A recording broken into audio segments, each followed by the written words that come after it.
ஓம் சக்தி. ஓம் ஆதிபரா சக்தி. ஓம் சக்தியே, மறுவூர் அரசியே, நல்லதே நினைப்போம், நல்லது மட்டுமே நினைப்போம். சக்தி வாக்கு பிள்ளைகளுக்கு இந்த ஆதி சக்தியின் ஆசீர்வாதம் என்றுமே முழுமையாக கிடைக்கும். அம்மா, கடும் கோபத்தில் உனக்கு ஒரு எச்சரிக்கையினை கொடுப்பதற்காக வந்திருக்கிறேன். முன்பெல்லாம் நான் கொடுத்தது போன்ற எச்சரிக்கை அல்ல இது. இந்த எச்சரிக்கையானது உனக்கான கடைசி எச்சரிக்கை.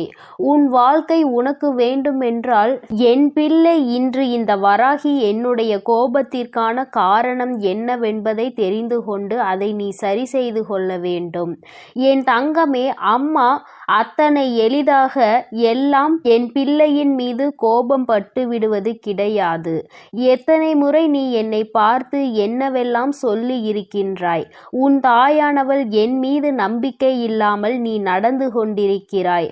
ஆனால் அதற்கெல்லாம் உன் தாயானவள் ஒரு நாளும் கோபப்பட போவது கிடையாது, கோபப்பட்டதும் கிடையாது. என் குழந்தையே, உன் தாயானவளுக்கு உன் மீது கோபம் வருகிறது என்றால் நீ செய்கின்ற செயல் ஏதோ ஒன்று உன்னுடைய வாழ்க்கையை வெகுவாக பாதிக்கின்றது.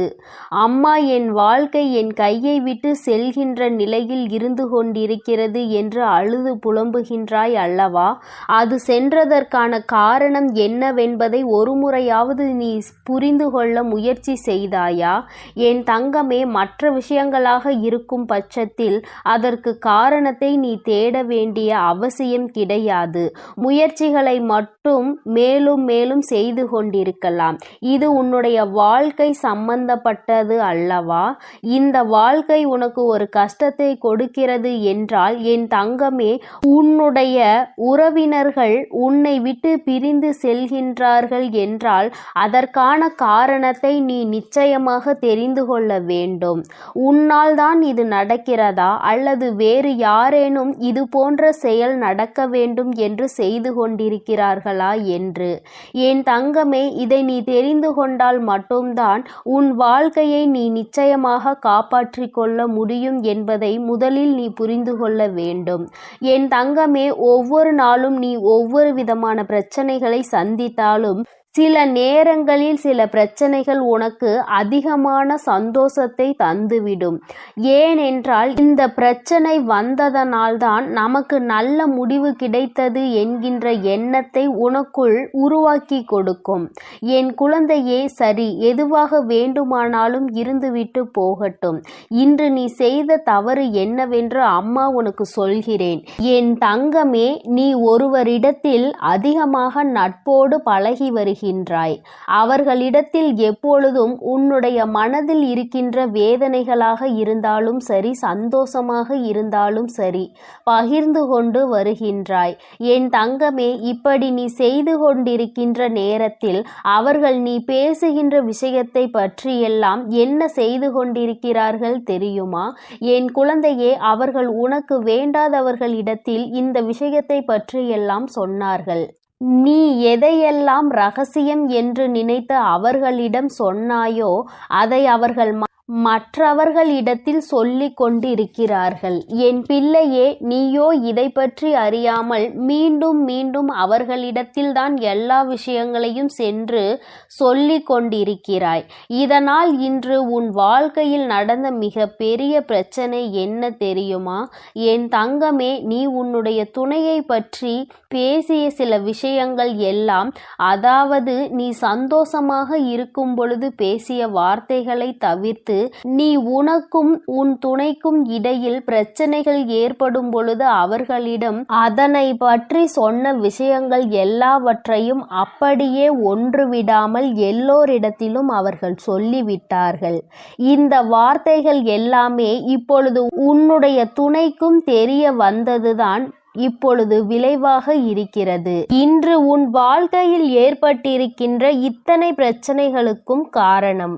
என் தங்கமே, நான் அவர்களை நம்பிதானே சொன்னேன். அவர்கள் இப்படியெல்லாம் சொல்வார்கள் என்று நினைக்கவில்லையே என்று என்னிடத்தில் காரணத்தை ஒரு பொழுதும் சொல்லாதே. அம்மா 1000 முறை உனக்கு எச்சரிக்கை கொடுத்திருக்கிறேன். என் தங்கமே, எந்த ஒரு விஷயமானாலும் அதிலும் குறிப்பாக உன்னுடைய வாழ்க்கை துணையை பற்றிய விஷயங்களை யாரிடத்திலும் சொல்லாதே. ஏனென்றால் இன்றோடு முடிந்து போகின்ற வாழ்க்கை அல்ல இது. உன்னுடைய வாழ்க்கை துணை உன்னோடு காலம் முழுவதும் பயணிக்கக்கூடியவர்கள். அவர்கள் உனக்கு எல்லா கஷ்ட நஷ்டங்களிலும், எல்லா துன்பங்களிலும், இன்பங்களிலும் உடன் இருக்கக்கூடியவர்கள். எந்த சூழ்நிலையிலும் அவர்களை பற்றி மற்றவர்களிடத்தில் நீ பேசுவாயானால் அந்த விஷயம் அவர்கள் காதுகளுக்கு ஒரு நாள் வரும் பொழுது நிச்சயமாக அது உன்னுடைய வாழ்க்கையில் மிகப்பெரிய பிரச்சனையை ஏற்படுத்தி கொடுக்கும் என்பதை நீ மறந்துவிட்டாயா? பொதுவாகவே வாழ்க்கை துணை என்பது இருவருக்கும் இடையில் எந்த ஒரு ஒளிவு மறைவும் இருக்கக்கூடாது. எந்த ஒரு விஷயங்களாக இருந்தாலும் ஒருவருக்கொருவர் பகிர்ந்து கொண்டு அந்த விஷயத்திற்கு நல்ல தெளிவினை பெற வேண்டும். இப்படி வாழ்ந்தால் மட்டும்தான் அந்த வாழ்க்கை நல்லபடியாக இருக்கும். மாறாக இவர்கள் வாழ்க்கையை பற்றி மற்றவர்களிடத்தில் சென்று சொல்லி அதை அவர்கள் காதால் கேட்கும் பொழுது நாம் இத்தனை நாள் வாழ்ந்த வாழ்க்கைக்கான பலன் என்ன இருக்கிறது? இவர்கள் நம்மை பற்றி இத்தனை எளிதாக அடுத்தவர்கள் இடத்தில் சென்று குறை சொல்லி விட்டார்களே என்று யோசிப்பார்கள். என் தங்கமே, இந்த மன வருத்தத்திற்கு நீதானே காரணமாக இருக்கின்றாய் என்பதை முதலில் புரிந்து கொள். என் குழந்தையே, அம்மா நான் இது போன்ற செயலையெல்லாம் செய்யவில்லையே என்று சொல்வாயானால் நிச்சயமாக இந்த வாக்கு உனக்கானது அல்ல. என் தங்கமே, யார் ஒருவர் தன்னுடைய எல்லா விஷயங்களையும் அவர்களுக்கு அருகில் இருக்கின்ற ஒருவரை துணையென்று நினைத்து அவர்களிடத்தில் மணிக்கணக்கில் உட்கார்ந்து அனைத்து விஷயங்களையும் சொல்லுகிறார்களோ இது அவர்களுக்கான பதிவு. என்னிடத்தில் ஒரு நாளும் மறுக்க முடியாது. என்னதான் சொன்னாலும் இது உண்மை. ஏனென்றால் உன் அம்மா இதையெல்லாம் கண்கூடாக கண்ட விஷயங்கள். நீ என்ன செய்கிறாய், என்ன சொல்கின்றாய், எப்படியெல்லாம் நடந்து கொள்கின்றாய் என்பதை பற்றி உன் அம்மா நான் கண்ணார கண்டு கொண்டிருக்கிறேன். எந்த நேரத்தில் நீ எப்படியெல்லாம் உன் வாழ்க்கையில் நடக்கின்ற விஷயங்களை மாற்றிக்கொள்வாய் என்பதும் எனக்கு நன்றாக தெரியும். என் தங்கமே, என்னுடைய கோபத்திற்கு காரணம் இது ஒன்றுதான். நீ எப்படி வேணுமானாலும் இருந்து விட்டு போ. உனக்கு எத்தனை மன கஷ்டங்கள் உன் வாழ்க்கை துணையோடு இருந்தாலும் அதை அவர்களோடு மட்டும்தான் நீ பேசி தீர்க்க வேண்டும். அருகில் உள்ளவர்களிடம் எல்லாம் சென்று சொல்லிக் கொண்டு இருக்காதே. வாழ்க்கையில் எப்பொழுது பிரச்சனைகள் ஏற்படும், இவர்களுக்கு நடுவே குளிர்காயலாம் என்று நினைக்கின்ற மனிதர்கள் நிறைய பேர் இருக்கின்றார்கள். அது மட்டும் அல்லாமல் சுற்றி எத்தனையோ தேவையில்லாத உறவுகள் இருந்து கொண்டிருக்கும் பொழுது இது போன்ற ஒரு சிறிய பிரச்சனை உன் வாழ்க்கையில் நடந்துவிட்டது என்றாலே அது அவர்களுக்கு மிகப்பெரிய பொழுதுபோக்காக மாறிவிடும். என் தங்கமே, தவறு வரக்கூடாது என்று நான் சொல்லவில்லை. பிரச்சனைகள் ஏற்படக்கூடாது என்றும் நான் சொல்லவில்லை. ஏனென்றால் எப்பொழுதுமே அமைதியாக இருப்பதற்கு உணர்ச்சிகள் என்ற ஒன்று இல்லை என்று அல்லவா ஆகிவிடும். அதனால் சில பல விஷயங்களை பற்றி பேசும் பொழுது மனசாபங்களும் எதிர்கருத்துகளும் வரத்தான் செய்யும். ஆனால் அவற்றை உன்னுடைய இல்லத்தில் உனக்குள் இருக்கின்ற அந்த 4 சுவற்றுக்குள் வைத்து கொள்ள வேண்டுமே தவிர ஒருபொழுதும் இது போன்ற எண்ணங்கள் கொண்ட மனிதர்களுக்கு மத்தியில் அதை நீ வெளிப்படுத்த கூடாது என்றுதான் உன் அம்மா நான் சொல்கின்றேன். யாரிடத்தில் என்ன விஷயத்தை பகிர்ந்து கொள்கிறோம் என்பதில் அதிக கவனம் தேவை. என் தங்கமே, நீ நினைக்கலாம் என்னுடைய தாய் தானே, அதனால் தானே சொன்னேன், என்னுடைய உடன் பிறந்தவர்கள் தானே, அதனால் தானே சொன்னேன் என்று. ஆனால் நீ சொன்னதை அவர்கள் அப்படியே மனதில் வைத்திருப்பார்கள் என்று நினைத்து கொண்டிருக்கிறாயா? நிச்சயமாக கிடையாது. அவர்களுக்கு பொழுது போக வேண்டும் என்றால் யார் அவர்களோடு நன்றாக பேசுகின்றார்களோ அவர்களிடத்தில் இந்த விஷயங்களை எல்லாம் சொல்லிவிட்டு வந்து விடுவார்கள். அதனால் நீதான் சொல்ல வேண்டும் என்று அவசியம் கூட இல்லை. உன்னோடு இருப்பவர்கள், உனக்கு நெருக்கமானவர்கள் கூட இது போன்ற மற்றவர்களிடத்தில் அந்த விஷயங்களை பகிர்ந்து கொள்ள வாய்ப்புகள் அதிகமாக இருக்கிறது. அதனால்தான் உன் அம்மா உன்னிடத்தில் இப்பொழுது சொல்கிறேன், எப்பொழுதும் எந்த ஒரு சூழ்நிலையிலும் உன்னோடு உடன் நிற்பவர்களை யாரிடத்திலும் விட்டு கொடுத்து விடாதே. குறிப்பாக மற்றவர்கள் முன்னிலையில் பேசும் பொழுது அதிகமான கவனம் வேண்டும். அவர்களுக்கென்று இருக்கின்ற மரியாதையை யார் முன்னிலையிலும் நீ விட்டு கொடுத்து விடக் கூடாது. என் தங்கமே, இன்றாவது இந்த அம்மாவினுடைய கோபத்திற்கான காரணத்தை நீ புரிந்து கொண்டிருப்பாய் என்று நினைக்கின்றேன். ஒருவருக்கொருவர் விட்டு கொடுத்து வாழ்க்கையில் எல்லா கஷ்டங்களிலும் பங்கெடுத்து கொண்டு வாழ வேண்டும். ஒருபொழுதும் மற்றவர்கள் முன்னிலையில் விட்டு கொடுக்க கூடாது. அவர்கள் என்னதான் சொன்னாலும் அதற்கு ஒருபொழுதும் தலை சாய்த்து விடக்கூடாது. காலம் முழுவதும் இவர்களோடு உனக்கு பயணம் இருக்கின்றது என்பது உறுதியானால் நிச்சயமாக இது போன்ற செயல்களில் நீ ஒருபொழுதும் ஈடுபட மாட்டாய். இதுவரை உன் வாழ்க்கை எப்படி இருந்தாலும் அதை பற்றி கவலை இல்லை. இனிமேலாவது இது போன்ற விஷயங்களை உன் வாழ்க்கையில் திருத்திக்கொள். தவறு உன் பக்கம் இருக்கிறது என்று தெரிந்தால் தயங்காமல் மன்னிப்பு கேள். யாரிடத்திலும் உன் கஷ்டங்களை சொல்லி ஆலோசனை தேடாதே. என் தங்க பிள்ளையே, உனக்காக இந்த வராகி அம்மா இருக்கும் பொழுது நீ எதற்காகவும் கலங்க வேண்டாம். எதை நினைத்தும் வருந்த வேண்டாம். நீ நல்லதையே நினை. உன் வாழ்வில் எப்பொழுதும் உன் அம்மா உனக்கு நல்லதை மட்டுமே செய்து கொடுப்பேன். என் அன்பு பிள்ளையே, நீ அழுதது எல்லாம் போதும். என் தங்கமே, நீ அழுத காலம் எல்லாம் முடிந்து உன்னுடைய கஷ்ட காலங்களுக்கு எல்லாம் முடிவினை தருவதற்காக உன் அம்மா இன்று வந்திருக்கின்றேன். என் தங்கமே, நீ நினைக்கலாம், அம்மா கஷ்ட காலம் என்றுதான் முடிய போகிறது, நீயும் முடிந்துவிடும் என்று சொல்லிக்கொண்டே இருக்கின்றாய். ஆனால் என் வாழ்க்கையில் எந்த மாற்றங்களும் நடந்தது போல இல்லையே என்று என் பிள்ளை நீ நினைக்கின்றாய் அல்லவா? என் தங்கமே, ஒரு விஷயத்தை மட்டும் நீ தெளிவாக புரிந்து கொள்ள வேண்டும். வாழ்க்கையில் கஷ்டங்கள் என்பது நீயாகவே உனக்குள் சுமப்பது. கஷ்டங்கள் இல்லாத வாழ்க்கை என்று யாருக்கும் கிடையாது. அதை தன்னுடைய மனதில் சுமந்து கொண்டு செல்பவன் காலம் முழுவதும் அந்த கஷ்டத்தில் இருந்து மீண்டு வர முடியாமல் தவித்து நிற்கின்றான். யார் ஒருவர் இந்த கஷ்டங்களை தன்னுடைய அறிவுக்கு கொண்டு சென்று அதிலிருந்து நம்மால் எப்படி வெளிவர முடியும் என்று யோசிக்கின்றார்களோ அவர்கள்தான் அந்த கஷ்டங்களில் இருந்து மிக விரைவாகவே வெளியில் வர முடியும். இன்று உன் அம்மா இந்த தாயின் வாக்கினை கேட்கும் வரை உனக்காக நான் நிச்சயமாக காத்து கொண்டிருப்பேன் என்று சொன்னதற்கு ஒரு காரணம் இருக்கிறது. ஏனென்றால் என் குழந்தைக்கு விடியலில் எத்தனை நல்லதாக இருந்தாலும் 1008 குழப்பங்கள் 1008 மனக்கசப்புகள் என்று எப்பொழுதுமே மனவேதனையை சுமந்து திரிந்து கொண்டிருக்கின்றாய். அப்படி இருக்கின்ற உனக்கு வாழ்க்கையில் எது நல்லது எது கெட்டது என்று சரியான முடிவினை சரியான நேரத்தில் எடுக்க முடிவதில்லை. சரியான நேரத்திற்கு சரியான இடத்திற்கு செல்வதற்கு கூட உன்னால் முடியவில்லை. இது போன்ற சூழலில் இருக்கும் பொழுது முடிவுகளை மட்டும் எப்படி சரியாக எடுக்க முடியும்? என் குழந்தையே, நீ நினைக்கின்றாய், அது மட்டும் அல்லாமல் சுற்றி நடக்கும் அத்தனை விஷயங்களும் உனக்கு மனதிற்கு ஏதோ ஒரு நெருடலை என்னாலும் தந்து கொண்டே இருக்கிறது.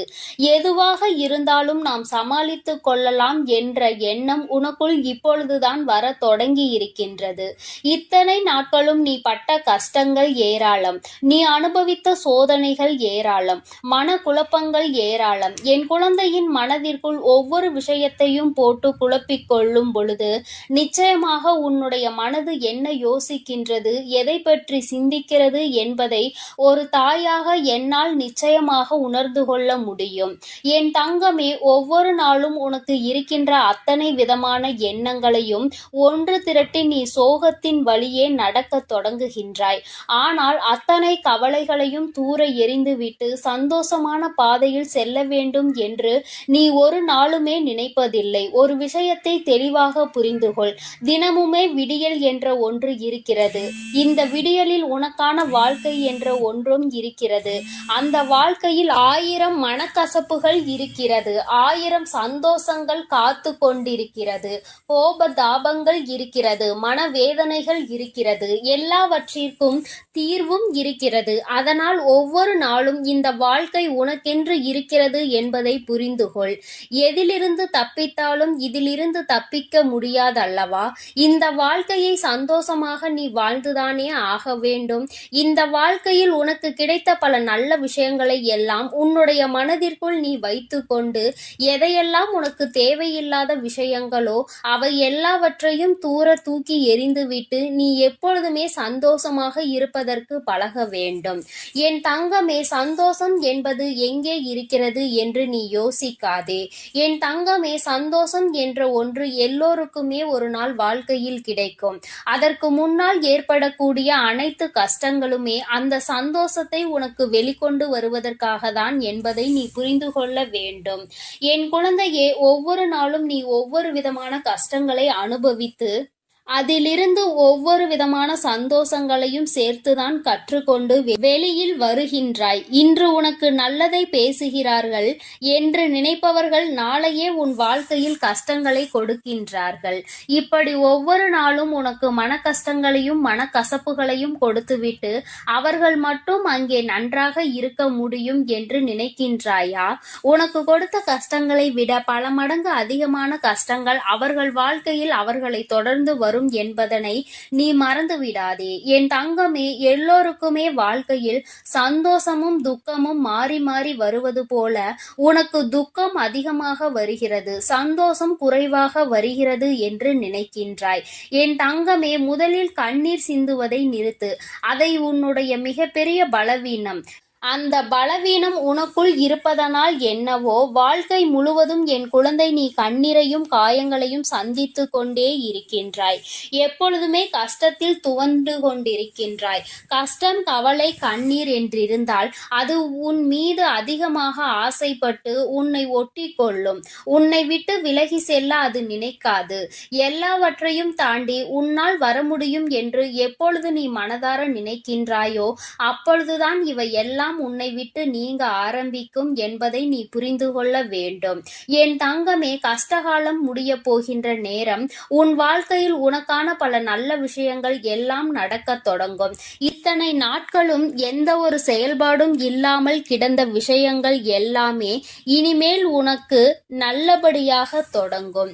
நல்ல நேரத்தை உனக்கு தெய்வம் உருவாக்கி கொடுக்கின்றது அல்லவா? இதைவிட சந்தோஷம் உனக்கு வாழ்க்கையில் வேறென்ன தேவைப்பட போகின்றது? எல்லோராலும் இது போன்ற தருணங்களை வாழ்க்கையில் சந்திக்க முடியாது. ஒரு சிலருக்கு மட்டுமே கிடைக்கின்ற பாக்கியம். அந்த பாக்கியம் இன்று என் பிள்ளையான உனக்கு கிடைத்திருக்கிறது. என் தங்கமே, உன்னுடைய கண்ணீரை தனக்கு சாதகமாக பயன்படுத்த ஒரு கூட்டமே அங்கே அலைமோதி கொண்டிருக்கின்றது. நீயும் அவர்களுக்கு ஏற்றாற் போல ஒருபொழுதும் நடந்து கொள்ளாதே. மனதை உருக்கி கண்ணீரை வெளியில் வழிகின்ற அளவிற்கு நிலை வந்தாலும் என் தங்கமே, உன்னுடைய கஷ்டங்களை நீ உனக்குள்ளே வைத்துக்கொண்டு தெய்வத்திடம் முறையிடு. தேவையில்லாத மனிதர்களிடம் எந்த ஒரு விஷயங்களையும் எப்பொழுதுமே பகிர்ந்து கொள்ளாதே. உண்மையான நட்பு, உண்மையான அன்பு என்று ஒரு உறவு இருக்கிறது என்றால் அவர்களிடத்தில் மட்டுமே நீ பகிர்ந்து கொள்ள வேண்டும். யார் ஒருவர் உன்னுடைய கஷ்டங்களை கேட்க காத்து கொண்டிருக்கிறார்களோ அவர்களிடத்தில் ஒரு நாளும் இது போன்ற விஷயங்களை நீ பேச துணியாதே. என் தங்கமே, ஆபத்தில் உதவி செய்ய வரமாட்டார்கள். ஆனால் நீ என்ன செய்கிறாய் என்பதை பார்த்து உன்னை கேலியும் கிண்டலும் மட்டும் எப்பொழுதுமே குறையாமல் செய்து கொண்டிருப்பார்கள்.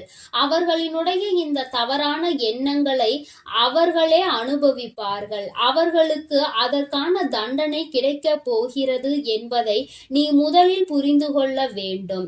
மற்றவர்கள் முன்னிலையில் ஒரு நாளும் கண்ணீர் சிந்தி என் குழந்தையே, உன் வாழ்க்கையில் உனக்கு இருக்கின்ற கஷ்டங்களை வெளிப்படுத்தாதே என்று இந்த அம்மா உனக்கு சொல்கின்றேன். மிக முக்கியமான விஷயம் என்ன தெரியுமா?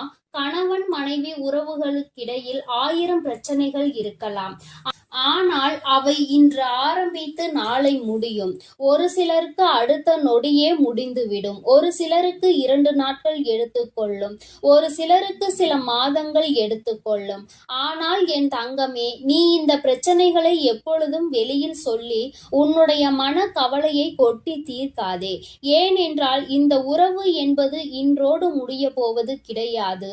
மீண்டும் அதிகமான அன்போடு தொடரக்கூடிய உறவானது இது. பிரச்சனைகளை வெளிக்காட்டி மற்றவர்களுக்கு அதன் மூலமாக குதூகலத்தை ஏற்படுத்துவதை விட, உன்னுடைய துணை மனவேதனை ஏற்படுத்துவதை விட ரகசியமாகவே வைத்திருந்தால் மீண்டும் இந்த உறவினுடைய ஒற்றுமை உனக்கு அதிகரிக்கும் என்பதை மறந்து விடாதே. யாரை பற்றிய ரகசியங்களையும் வெளியில் சொல்லாமல் இருக்க வேண்டும் என்றுதான் அம்மா சொல்கின்றேன். அதிலும் குறிப்பாக உன்னுடைய வாழ்க்கை துணை ரகசியங்களை எந்த ஒரு சூழ்நிலையிலும் வெளியில் சொல்லிவிடாதே. அதுவே உன் வாழ்க்கைக்கு மிகப்பெரிய அமைதியை கொடுத்துவிடும். என் செல்ல குழந்தையே, இந்த வராகி அம்மாவினுடைய ஆசீர்வாதங்கள் உனக்கு எப்பொழுதும் முழுமையாக கிடைக்கும். என் தங்கமே, அதனால் நீ எதற்காகவும் கலங்காதே, எதை நினைத்தும் வருந்தாதே. நீ நல்லதையே நினைத்தால் உன் வாழ்வில் எல்லாம் உனக்கு நல்லதாக மட்டுமே நடக்கும். என் அன்பு குழந்தையே, வெற்றி செய்தி உன்னை தேடி வந்திருக்கிறது. இந்த வராகி இன்று உனக்கு வெற்றி செய்தியினை மனமாற கொண்டு வந்திருக்கின்றேன். என் குழந்தையே, உன்னுடைய வேண்டுதல்கள் எல்லாம் இந்த தாயானவளிடம் பலித்து விட்டது. ஏன் தெரியுமா? நீ இந்த வராகி என்னுடைய அன்பினை முழுமையாக பெற்று விட்டாய். என் தங்கமே, நீ என் அன்பினை முழுமையாக பெற்றிருப்பதால் மட்டுமேதான் என் வாக்கினை உன்னால் கேட்க முடிகிறது. நீ ஒரு முறை சிந்தித்து பார், இந்த வராகியானவள் எப்படி உன் வாழ்க்கைக்குள் நுழைந்தாள், அவள் எப்படி இப்பொழுதெல்லாம் தினம் தினம் உன்னோடு பேசிக் கொண்டிருக்கிறாள் என்று. எல்லா பூஜைகளிலும் நீ யாருக்கு செய்தாலும் செய்யாவிட்டாலும் என்னை ஒருபோதும் நீ மறக்காமல் இருக்கின்றாய். நான் உன்னிடம் கேட்டதையும் கேட்காததையும் தினமும் எனக்கு அள்ளி அள்ளி கொடுக்கின்றாய். என் தங்கமே, நீ என் மனதிற்குள் நீங்காத இடத்தில் இப்பொழுது அமர்ந்து விட்டாய். என் குழந்தை என் மீது எத்தனை அன்பு கொண்டிருக்கிறது என்பதை நான் இப்பொழுது புரிந்து கொண்டேன். என் குழந்தை இவையெல்லாம் எனக்கு செய்யுமா செய்யாதா என்று மனதளவில் கூட நான் சந்தேகப்படவில்லை. ஏனென்றால் என் குழந்தை எனக்கு செய்யும் என்று நன்றாக தெரியும் அல்லவா? நீ என் மீது எத்தனை அன்பு வைத்திருக்கிறாய் என்பதை நான் ஏற்கனவே பல முறை பல பஞ்சமிகளில் நீ எனக்கு செய்த பூஜைகளில் நான் புரிந்து கொண்டேன். என் குழந்தை, நிச்சயமாக இந்த வராகி இத்தனைக்கும் பிறகும் உன்னுடைய வேண்டுதல்களை நிறைவேற்றி தராமல் போய்விடுவேனா என்ன? என் குழந்தை, மனமுருகி என்னிடம் கேட்ட வேண்டுதல்களை எல்லாம் நான் நிச்சயமாக நிறைவேற்றி கொடுக்கின்றேன். நீ இந்த அம்மாவிடம் மனமுருகி கேட்டது, என்னிடம் உனக்கு தந்தே தீர வேண்டும் என்று கேட்டது, வாழ்க்கையில் ஏற்பட்ட பல மாற்றங்களுக்கான தீர்வினை கேட்டதும், உன்னை காயப்படுத்தியவர்களுக்கான தண்டனையை கேட்டதும், உன்னிடம் இருந்து கொண்டே உனக்கு துரோகங்களை செய்தவர்களுக்கான நல்ல பாடத்தினை கேட்டதும், இவை எல்லாவற்றையும் உனக்கு அம்மா நிறைவேற்றி கொடுக்கின்றேன். என் குழந்தையே, நீ ஆசைப்பட்ட வாழ்க்கை ஒன்றை உன் கைகளில் ஒப்படைக்க கேட்டிருக்கின்றாய். அதையும் நிச்சயமாக உனக்கு நான் ஒப்படைக்கிறேன். உன்னுடைய ஆசையிலும் நியாயங்கள் இருக்கிறது. என் குழந்தையின் ஆசையினை நிறைவேற்றுவதுதானே என்னுடைய முதல் கடமையாக இருக்கின்றது. அப்படி இருக்கும் பொழுது நான் உன்னுடைய வேண்டுதலை நிறைவேற்றி தராமல் போய்விடுவேனா என்ன? என் தங்கமே, நீ இப்பொழுதிருந்து நினைக்க வேண்டும், நம் தாயானவளிடம் நாம் வைத்த வேண்டுதல் பலித்து விட்டது. நிச்சயமாக அவள் நமக்கு கேட்டதை எல்லாம் கொடுத்து விடுவாள். சந்தோஷத்தை நமக்கு இன்று கொடுத்து விடுவாள் என்று நீ என் மீது கொண்டிருக்கின்ற அந்த நம்பிக்கையை நான் நிச்சயமாக வீணாக்கி விட மாட்டேன். என் குழந்தையே, உன் வாழ்க்கையில் நீ ஒரு புதிய உறவை வரவேற்க தயாராகி கொண்டிருக்கிறாய் என்பதையும் நான் முன்கூட்டியே உனக்கு தெரிவித்துக் கொள்கிறேன். உனக்கு தெரிந்தவரோ தெரியாதவரோ, ஏற்கனவே அறிமுகமானவரோ அறிமுகம் இல்லாதவரோ, யாராக வேண்டுமானாலும் இருக்கலாம். ஆனால் உன் வாழ்க்கையில் புதிய உறவு ஒன்று வரப்போவதனை உன் அம்மா இன்று உனக்கு உறுதி செய்கிறேன்.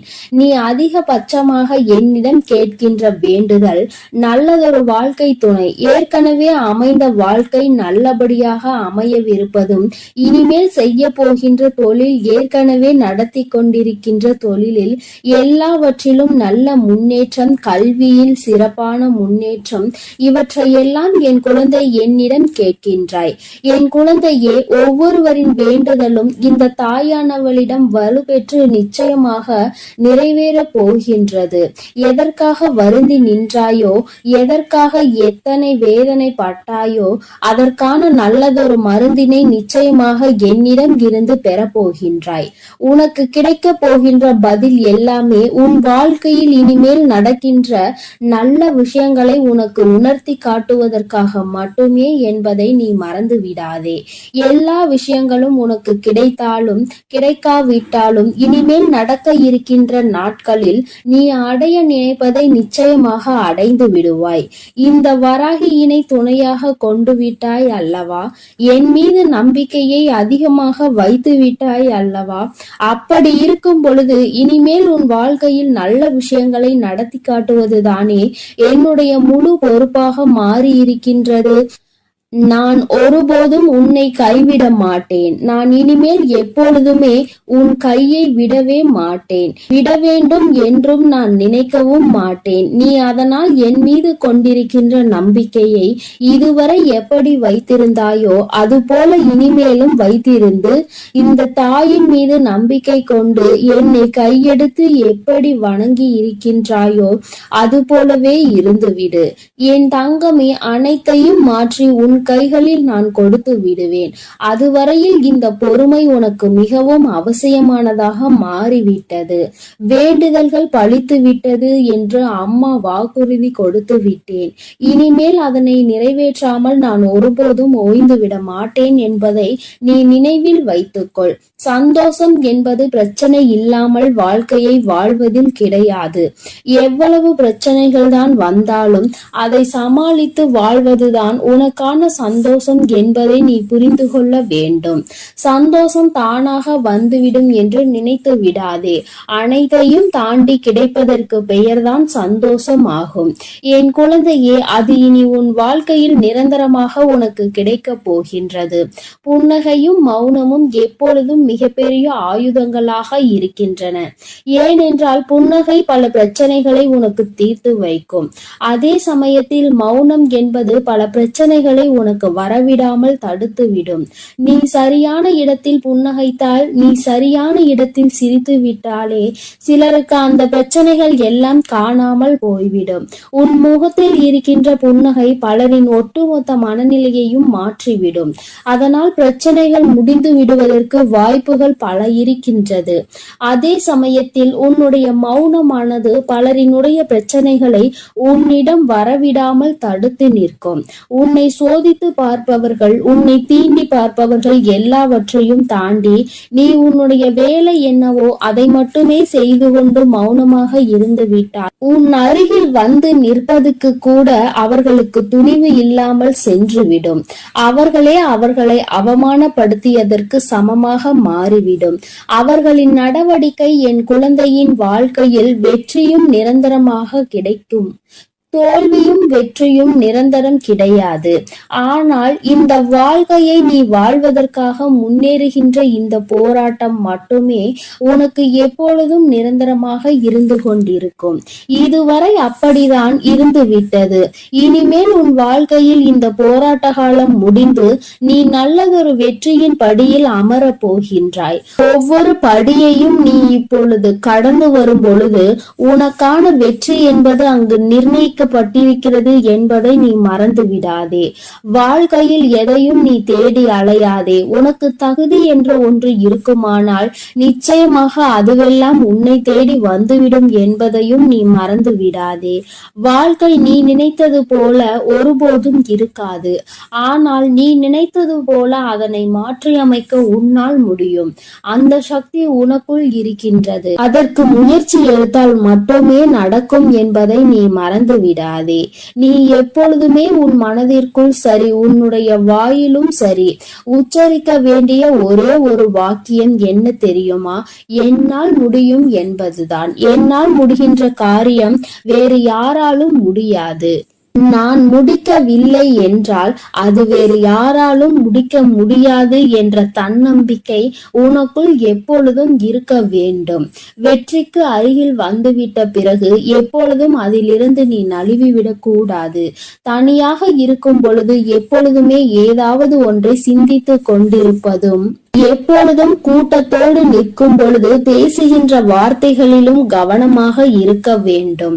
தனியாக இருக்கும் பொழுது தேவையில்லாமல் சிந்தித்து உன்னுடைய மனதினை அங்கும் இங்கும் அலைபாய விட்டு வேதனைப்பட்டு விடக் கூடாது. அதுபோல 10 பேர் இருக்கின்ற ஒரு கூட்டத்தில் சென்று நீ பேசுகின்றாய் என்றால் உன்னுடைய வார்த்தையில் மிகவும் கவனமாக நீ இருக்க வேண்டும். என் தங்கமே, ஏனென்றால் உன் வாயில் இருந்து வருகின்ற ஒவ்வொரு வார்த்தைக்கும் அர்த்தம் உண்டு. அது மிகவும் கூர்மையானது. நீ பேசிவிட்ட பிறகு நீ வருந்தினால் கூட மீண்டும் அதனை உன்னால் அள்ளி எடுக்க முடியாது என்பதை நீ புரிந்து கொள்ள வேண்டும். என் தங்கமே, உன்னிடம் உள்ள திறமையை நீ புரிந்து வைத்திருக்க வேண்டும். ஏனென்றால் என் குழந்தை, நீ அந்த முல்லை போன்றுதான் இருக்க வேண்டும். யார் உன்னை மிதிக்கின்றார்களோ, யார் உன்னை வாழ்க்கையில் அவமானப்படுத்த நினைக்கின்றார்களோ அவர்கள் கைகளிலே அந்த அவமானத்தை அவர்களே எடுக்கின்றபடிதான் நீ உன் வாழ்க்கையில் நடந்து கொள்ள வேண்டுமே தவிர ஒருபோதும் இந்த வாழ்க்கையை வெறுத்து அதை விட்டு செல்ல நீ மனதளவில் கூட நினைக்க கூடாது. நீ எனக்கு செய்த பூஜைகள் எல்லாம் இந்த தாயின் மனதை குளிர்வித்ததோடு மட்டுமல்லாமல் இந்த தாயானவளே உன்னை தேடி வரவும் அது வைத்திருக்கின்றது. நிச்சயமாக இனி எல்லாமே உன் வாழ்க்கையில் வெற்றி மட்டுமே. தாயானவளை நம்பிவிட்ட பிறகு இனி உனக்கு தோல்வி என்பது ஒருபோதும் கிடையாது. என் செல்ல குழந்தைக்கு இந்த தாயானவளினுடைய ஆசீர்வாதங்கள் எப்பொழுதும் முழுமையாக கிடைக்கும். என் தங்கமே, அதனால் நீ எதற்காகவும் கலங்காதே, எதை நினைத்தும் வருந்தாதே. நீ நல்லதையே நினைத்தால் உன் வாழ்வில் எல்லாம் உனக்கு நல்லதாக மட்டுமே நடக்கும். என் அன்பு குழந்தைக்கு இந்த ஆதிபராசக்தியின் அன்பும் ஆசீர்வாதமும் முழுவதுமாக கிடைக்கும். ஓம் சக்தி, ஓம் ஆதிபராசக்தி.